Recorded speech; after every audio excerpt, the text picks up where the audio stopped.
안녕하세요. 오늘은요, NPR 기사에 실렸던 아주 마음 따뜻해지는 이야기들을 좀 나눠보려고 합니다. 바로 인간의 친절에 관한 이야기들이에요. 요즘 뉴스를 보면 사실 좀 암울한 소식들이 참 많잖아요. 그러다 보면 문득 이런 생각이 들어요. 과연 이런 세상에서 우리가 베푸는 작은 친절들이 정말로 어떤 의미가 있을까요? 오늘 이 이야기들을 보면서 그 답을 한번 같이 찾아봤으면 좋겠습니다. 자, 그럼 첫 번째 이야기부터 한번 시작해 볼까요?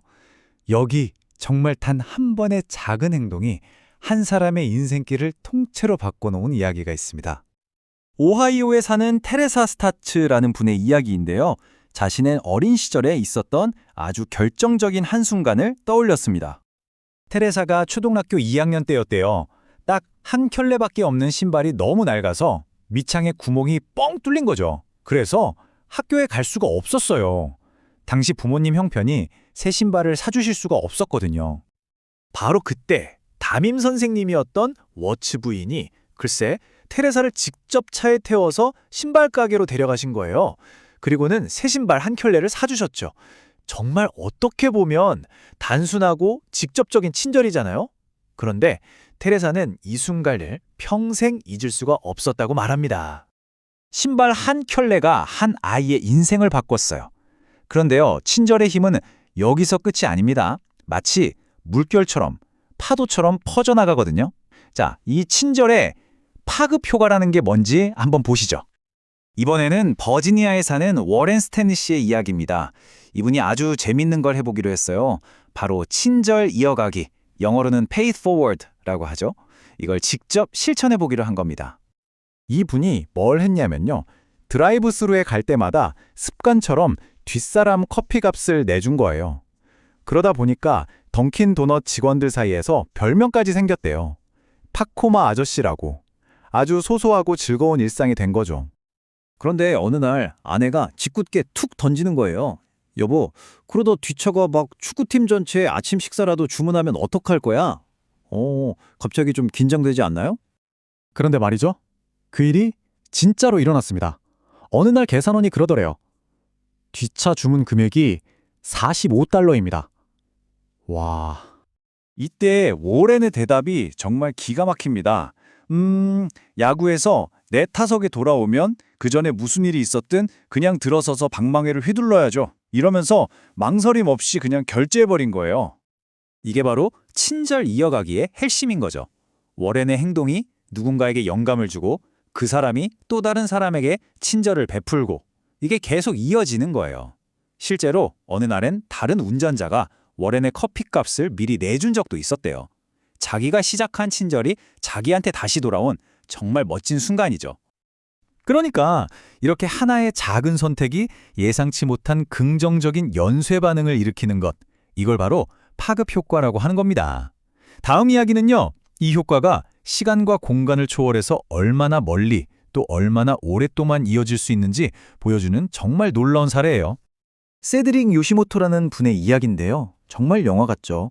오래전 에티오피아에서 세드릭이 메리라는 어린 소녀를 돕기 위해 작은 십자가 기념품을 사줬어요. 그리고 수많은 세월이 흐른 거죠. 이제 학생이 된 메리가 시장에서 한 가난한 소년을 만나요. 자기는 별로 좋아하지도 않는 싼 딸기를 팔고 있었는데 그걸 사줍니다. 왜 그랬을까요? 자기가 어렸을 때 받았던 그 친절, 그 마음을 똑같이 느꼈기 때문이에요. 받은 친절이 수년 뒤 다른 대륙에서 또 다른 친절로 이어진 겁니다.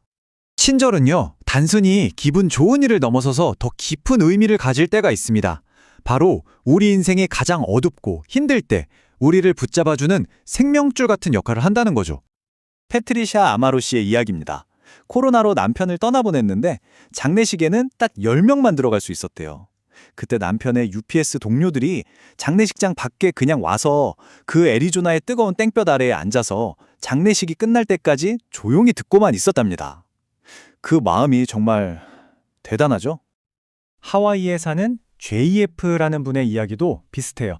이분이 가정폭력이라는 정말 끔찍하고 어두운 시간을 보내고 있었는데 그때 공동체, 그러니까 주변 이웃들이 정말 큰 힘이 되어줬다고 합니다.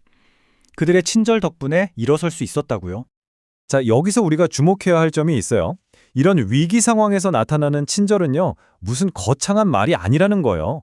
아주 구체적이고 실질적인 행동들이죠. 화상통화로 아픈 사람을 위로해주고, 슬픔에 잠긴 가족을 위해 대신 마당일을 해주고, 일자리를 알아봐주고, 법정에 같이 가주는 것, 바로 이런 것들이요. 그리고 때로는요, 가장 큰 친절은 어떤 행동조차 않을 때가 있어요. 루티 하바젤레 씨는 사랑하는 파트너가 세상을 떠났을 때 그 옆에 누워 흐느껴 울었대요.